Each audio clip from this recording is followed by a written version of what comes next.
Fourth city అన్నారు, ప్రజల్లో ఎటువంటి కదలిక లేదు. మెట్రో ఎక్స్పాండ్ ఫేజ్ 2 అన్నారు, ఎక్కడ దీని గురించి డిస్కషన్ లేదు.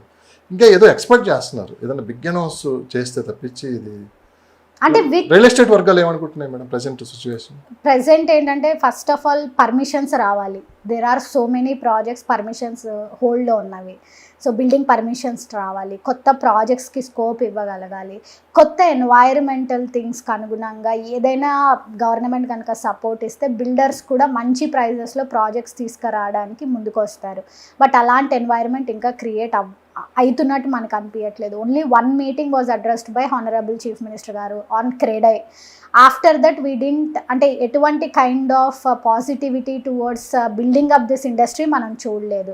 But all the things we have to మనం వేచి చూడాల్సింది ఏంటంటే మనం ఎన్నో విపత్తుల్ని దాటుకొని వచ్చాం కాబట్టి 100% ఈ ఫేజ్ కూడా ముందుకెళ్తుంది. ఇట్ ఈస్ జస్ట్ ఎంత వాళ్ళ గవర్నమెంట్ వచ్చి జస్ట్ హార్డ్లీ 9-10 months అవుతుంది కాబట్టి 100% ఇంకా మనకు 1 year ఇంకా మోర్ దాన్ 4 years ఉంది కాబట్టి let's see what they are going to do. Triple R ఏంటి అప్డేట్ ఏంటి, ప్రెజెంట్ ఏం నడుస్తుంది? నథింగ్ అండి. ట్రిబుల్-ఆర్ కూడా ఏంటంటే సెంట్రల్ ఫండ్స్కి అనుగుణంగా బేస్ చేసుకొని ముందుకెళ్ళాలి అన్న దాంతో దాని అలైన్మెంట్ కొంచెం మార్చారు. సో దాని అలొకేషన్స్ కూడా జరగాల్సి ఉంది. సో ఇప్పుడు వాళ్ళ ఫోకస్ అంతా కూడా మనం మేజర్గా చూస్తుంటే థింగ్స్ని స్ట్రీమ్ లైన్ చేసే ప్రాసెస్లో ఉన్నట్టే కనిపిస్తున్నారు కానీ ప్రోగ్రెస్ చేసే ప్రాసెస్లో కనపడట్లేదు. ఆ స్ట్రీమ్ లైన్ అయ్యి ప్రోగ్రెస్కి వచ్చినప్పుడు వీ కెన్ టాక్ సంథింగ్. ఇప్పుడైతే బిట్స్ అండ్ పీసెసే, ఇక్కడ అక్కడ అక్కడ 4th సిటీ కొంచెం, మెట్రో కొంచెం, జీపీ లేఅవుట్స్ కొంచెం, హైడ్రా కొంచెం, ఈ కైండ్ ఆఫ్ డిస్కషనే అనమాట. బట్ ఇవన్నీ పక్కకు పెట్టేస్తే ఆర్గానిక్ ఏరియాస్లో అఫోర్డబుల్ రేంజ్లో ప్లాట్లు కొనడం మాత్రం ఆపకండి, కొనండి. So Bengaluru highway is always very good. Bengaluru హైవేలో Bengaluru highway is the safest highway అండి. ఎందుకంటే ఆల్రెడీ అది డెవలప్డ్ హైవే, అక్కడ మనకి ఎలాంటి ఫ్లక్చువేషన్స్ రావు. అంటే ఒక డెవలప్మెంట్ అయిన ఏరియాలో ఏ విధ్వంసం జరగడానికి లేదనమాట. ఆల్రెడీ అది connecting highway towards Bengaluru which is very good. And 6-lane express highway అవ్వబోతుంది. ఆల్రెడీ దాని కనెక్షన్ వైజ్ తీసుకుంటే కూడా సౌత్కి సౌత్ వెస్ట్కి చాలా బాగుంది. అండ్ ఈ 4th సిటీని బేస్ చేసుకొని మళ్ళీ ఇన్వెస్ట్మెంట్ అంటే మీకు గజం మళ్ళీ 45,000 రూపాయలే ఉంది కదా. మరి 45,000 రూపీస్ పర్ స్క్వేర్ యార్డ్ కేవలం అనౌన్స్మెంట్ని బేస్ చేసుకొని మీరు ఎగ్జిట్ 14లో ఇన్వెస్ట్మెంట్ చేస్తే రిటర్న్స్ ఎప్పుడు? మనం ఇంతకుముందు కనెక్షన్ మాట్లాడుకుంటే మీ దగ్గర 45,000 50,000 ఉన్న డబ్బుల్ని పర్ స్క్వేర్ యార్డ్ మీద పెట్టకండి, హాఫ్ ఆఫ్ ద క్యాపిటల్ పెట్టండి అని చెప్పాం మనము. ఆ హాఫ్ ఆఫ్ ద క్యాపిటల్ మనకు అఫోర్డబుల్గా ఎక్కడ దొరుకుతుంది అంటే బెంగళూరు హైవేలో it is available. And Vijayawada హైవేకి వెళ్తే కూడా మీరు అక్కడ నెంబర్ ఆఫ్ లేఅవుట్స్ తక్కువ ఉంటాయి, మీకు అన్ని ఆపర్చునిటీస్ కావాలి కదా. ఇప్పుడు ఎక్కువ వాల్యూమ్ ఉందనుకోండి మీరు పిక్ చేసుకోగలుగుతారు. ఒక రైతు బజారు జరిగే రోజు మీకు ఎక్కువ ఆప్షన్స్ ఉంటాయి. అదే ఒక రెగ్యులర్ సూపర్ మార్కెట్కి వెళ్తే లిమిటెడ్ ఆప్షన్స్ ఉంటాయి. అలాగా వాల్యూమ్ ఆఫ్ వెంచర్స్ ఎక్కడ అవైలబిలిటీలో ఉన్నాయి, ప్రైజెస్ ఎక్కడ మనకు అందుబాటు ధరల్లో ఉన్నాయి అని చూసుకుంటే Bengaluru highway is doing good. Mumbai highway prices చూసుకోండి, మీ దగ్గర అఫోర్డబిలిటీ ప్రైజ్లో మీకు రిటర్న్స్ ఎంత తొందరగా వస్తాయి, గజం ఎంత హై ప్రైస్లో పెడుతున్నారనే దాన్ని బట్టి కొనండి. ముంబై హైవేలో కూడా కొనండి, బట్ ఏ ప్రైస్లో కొంటారనేది important. At the same time east హైదరాబాద్లో కూడా కొనండి. ఈ 4 డైరెక్షన్స్లో ఎక్కడైనా కొనండి, కానీ ప్రైస్ మాత్రం అప్పర్ ద ప్రైస్కి వెళ్ళద్దు. అప్పర్ ద ప్రైస్కి వెళ్తే మీ వెయిటింగ్ పీరియడ్ అనేది చాలా లాంగర్ ద టైం పీరియడ్ ఉంటుంది. Immediate short term less than 5 yearsలో మీకు ఏదైనా అవసరం ఉంటే అమ్మలేరు ఇప్పుడున్న కండిషన్స్లో. సో ఫైనల్గా మేడం, రియల్ ఎస్టేట్ మార్కెట్ని కూరగాయల మార్కెట్లా చేశారు. అంటే ఎవరు పెడితే వాళ్ళు 10 కోట్లను 2 కోట్లను 3 కోట్లను 1 ఎకరా 2 ఎకరా తీసుకోవడం, వెంచర్ వేయటం. సో ఎడాపెడా దానికి ఒక ఆఫర్ ప్రైజ్లు పెట్టేసి అమ్మేయటం. అంటే పీపుల్ కూడా దాన్ని ఎక్కువ మంది నమ్మి అక్కడ ఇన్వెస్ట్ చేయడం, తర్వాత కొన్ని ప్రాబ్లమ్స్ వాళ్ళు ఫేస్ చేయడం. నిజంగానే ఇది ఒక మార్కెట్ ఈ విధంగా తయారవటానికి ఈ వెంచర్లు వేసేవారు కావచ్చు, బిల్డర్స్ కావచ్చు, రకరకాల పీపుల్ ఇందులో ఎంట్రీ అవ్వటం వల్లే కాస్త మార్కెట్ మీద ప్రభావం చూపించిందంటే 100% అండి. బేసికల్గా కార్పొరేట్ రియల్ ఎస్టేట్ సెక్టార్ వేరు, రెగ్యులర్ రియల్ ఎస్టేట్ సెక్టార్ వేరు, రీటైల్ రియల్ ఎస్టేట్ సెక్టార్ వేరు. సో ఒకప్పుడు రియల్ ఎస్టేట్ అంటే it's like a middle mens, అంటే ఛానల్ పార్ట్నర్స్, మిడిల్ మెన్స్, వీళ్ళు చేసేవాళ్ళు అనమాట. ఒక ప్రాపర్ కంపెనీలు సిస్టమేటిక్గా కార్పొరేట్ రియల్ ఎస్టేట్ సెక్టార్ అంటూ ఉండేదేం కాదు. ఎవరో వెంచర్ వేస్తారు, వాళ్ళ కింద 1000 మంది పనిచేస్తుంటారు. ఆ 1000 మంది జనాలకి డోర్ టు డోర్ మార్కెటింగ్ చేస్తూ ఉంటారు, చెప్తూ ఉంటారు. వాళ్ళని ఛానల్ పార్ట్నర్స్ అంటారు, మార్కెటింగ్ ఏజెంట్స్ అంటారు అనమాట. బట్ గత 10 years నుంచి తీసుకుంటే హౌసింగ్లో కూడా ఒక బిల్డర్స్ అసోసియేషన్స్ కావచ్చు, ఇవన్నీ కూడా ఒక స్ట్రీమ్ లైన్ అయ్యి ఆ వైట్ కాలర్ రియల్ ఎస్టేట్ పోయి ఒక కార్పొరేట్ రియల్ ఎస్టేట్ సెక్టార్ అనేది వచ్చింది. బట్ దాంట్లో కూడా ఏంటంటే షార్ట్ టర్మ్ గోల్స్ పెట్టుకునేటోళ్ళు ఏంటంటే మీరు అన్నట్టు 10 కోట్లు 20 కోట్లు పెట్టేసుకొని వాళ్ళంతా స్టాండర్డైజేషన్ కాదు, స్టాండర్డ్ ఆఫ్ సబ్జెక్ట్ ఉండదు, వెళ్ళిపోతూ ఉంటారు. సో జీపీ లేఅవుట్స్ని కూడా అమ్మిన వాళ్ళు ఉన్నారు చాలా మంది. సో వాళ్ళ నుంచి మీరు సర్వీస్ ఏం ఎక్స్పెక్ట్ చేయొద్దు. అలాంటి వాళ్ళ నుంచి ఫోన్ కాల్ కూడా ఎత్తారో తెలియదు మీకు అసలు.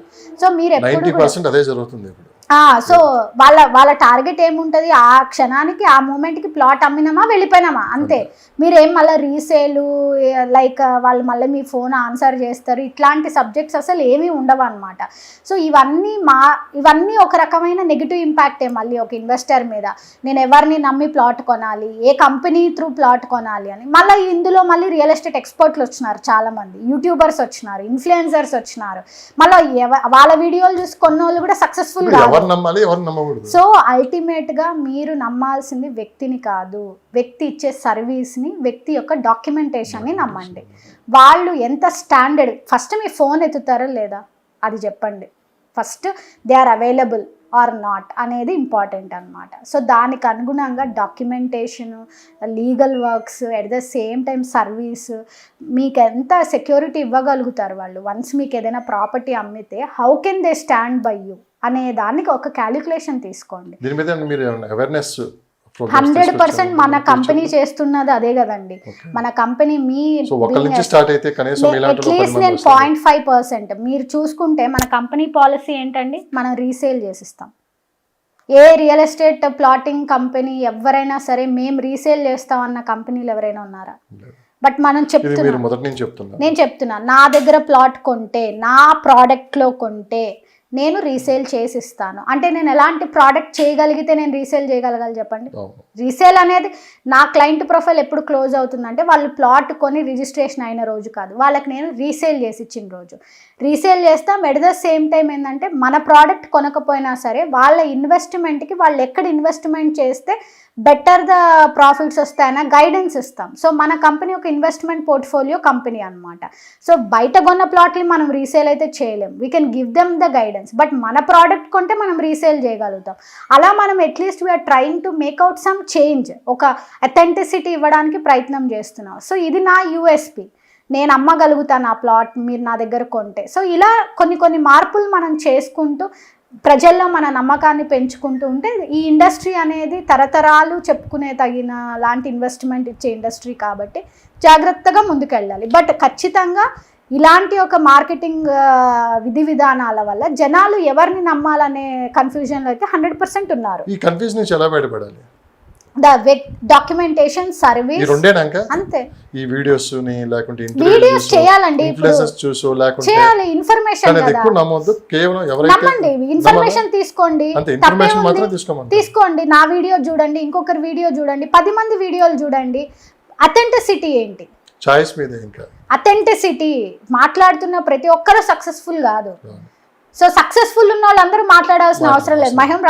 రామేశ్వరరావు గారు కూర్చొని మాట్లాడతారా ఏంటి? ఆయన ఏం వీడియోలు చేయరు కదా. సో వాళ్ళంతా ఒక ట్రెండ్ ఫాలో అయిపోయి సెట్ చేశారు. సో అప్కమింగ్ పీపుల్, వస్తున్న కొత్త పీపుల్ కొత్త ప్లాట్ఫామ్స్ని ఎంచుకున్నారు అంతే. Instagram is a medium, YouTube channels are a medium, all these are different platforms to project themselves అంతే. బట్ ఆ ప్రొజెక్ట్ చేసే టైంలో మీకు ఎంత అథెంటిసిటీతో వాళ్ళు ఇన్ఫర్మేషన్ ఇస్తున్నారు, వాళ్ళు మీకు ఎలాంటి సర్వీస్ ఇస్తారు అనేది ఆలోచించుకోండి. యూట్యూబర్స్ అందరూ బిజినెస్ పీపుల్ కాదు.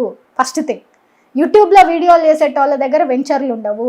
యూట్యూబ్లో వీడియోలు చేసేటోళ్ళు they are not business people, they are just an information people. వాళ్ళకి అదే బిజినెస్ చేసే వాళ్ళ స్ట్రాటజీస్ డిఫరెంట్ ఉంటాయి.